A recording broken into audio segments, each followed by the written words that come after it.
Hello दोस्तों।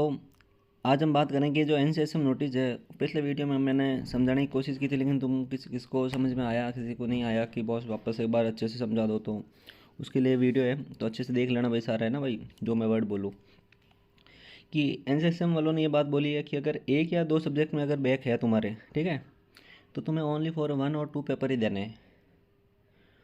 और exam देने के बाद भी अगर तुम्हारा क्लियर नहीं होता है तो भी तुम सेकेंड तक एग्ज़ाम दे सकते हो, ठीक है। ये नई लाइन उन्होंने ऐड की थी। और दूसरी चीज़ उन्होंने बात की है कि अगर दो या दो से अधिक सब्जेक्ट में तुम्हारे अगर बैक है किसी भी बच्चे के, तो तुम उनके थ्रू फेल तो माने जाओगे, लेकिन तुम सेकेंडरी के एग्ज़ाम नहीं दे सकते और तुम्हारे पूरे ही पेपर वापस देने पड़ेंगे, जितने भी है ना भाई। जिसमें तुम पास भी हो रखे हो ना, वो भी पेपर वापस देने पड़ेंगे। तो ईयरली बैक का मतलब ये होता है। तो अब आई होप कि क्लियर ये नोटिस जो आया ना, देखो भाई उन्होंने यही बात बोली पूरी, ठीक है। ये पूरी बात यही बात बोली उन्होंने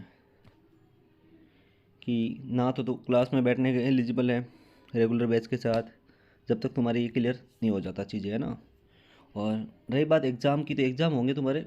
जैसे राजस्थान वालों का है तो एनसीएसएम डिसाइड नहीं करेगी, उनकी यूनिवर्सिटी डिसाइड करेगी, राजस्थान की है ना। एमपी की एमयूएसएस करेगी डिसाइड, और यूपी की जो है वो आगरा वाली यूनिवर्सिटी डिसाइड करेगी। सबका अलग अलग डिसाइड करेगी, और लगभग फेब और मार्च के अंदर अंदर तुम्हारे पेपर हो जाएंगे। तो तुम्हारी तैयारी सबकी अच्छे से कर लेना है ना भाई। उन्होंने ये चीज़ कही है, देखो अच्छे से पढ़ लेना, मैंने जो तुम्हें बता रखी है। इसमें भी यही बोला है कि तुम क्लास क्लास वालों को तुम साथ तो बैठ सकते हो, ठीक है। क्लास में जो पढ़ा रखा है वो भी पढ़ सकते हो, और सेकेंडरी के एग्ज़ाम तुम दे सकते हो। लेकिन तुम्हारे एक और दो सब्जेक्ट में जिसमें बैक लगे ना, तो वो भी देने पड़ेंगे उसके साथ। बात उन्होंने वही कही है। और अगर किसी बात को और अगर समझ में नहीं आ रही ना भाई अच्छे से, तो बात उन्होंने ये और कहा है कि जो मार्च के फर्स्ट वीक में एग्ज़ाम हो गया भाई, उसमें अगर एक या दो सब्जेक्ट में किसी बच्चे के वापस बैक रह जाती है, तो वो सेकेंडरी का एग्ज़ाम दे सकता है। मतलब जैसे दो या दो से ज़्यादा सब्जेक्ट में बैक है अभी जिस बंदे के, और वो मार्च में एग्ज़ाम देता है, और फिर भी अगर किसी कारणवश से वो क्लियर नहीं हो पाता है, एक या दो सब्जेक्ट में रह जाता है, तो वो बंदा जो है ना अपने बैच वालों के साथ सेकेंडरी का एग्ज़ाम दे सकता है, ठीक है भाई। और फिर तो एक ही ऑप्शन होगा, और तो क्या ही। अभी तक तो उन्होंने कितना बार तुम एग्ज़ाम दे सक।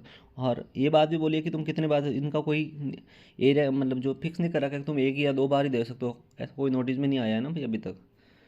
और बाकी अगर वीडियो अच्छा लगे तो शेयर करो भाई, और ज़्यादा से ज़्यादा तुम्हारे है ना भाई, जो भी नए रूल है या कुछ भी है सब्जेक्ट, तुम सारे वीडियो सब्जेक्ट वाले तो सारे वीडियो डाल ही डाले। और अगर कोई न्यूज़ है जिसमें तुम्हें समझ में नहीं आ रही है, तो भाई मेरे को है ना व्हाट्सएप पे टेक्स्ट कर लेना, ठीक है। और अगर ज़्यादा इमरजेंसी हो रही तो तुम कॉल कर सकते हो यार, तुम्हारे लिए ये सूट और है। और बाकी तुम वीडियो को ज़्यादा से ज़्यादा शेयर करो, सब्सक्राइब तुम कर ही रहे हो, अच्छी बात है। सपोर्ट करो तुम, है ना भाई, ताकि जो चीज़ें हैं ना वो तुम्हारी क्लियर हो सके। और थैंक यू भाई।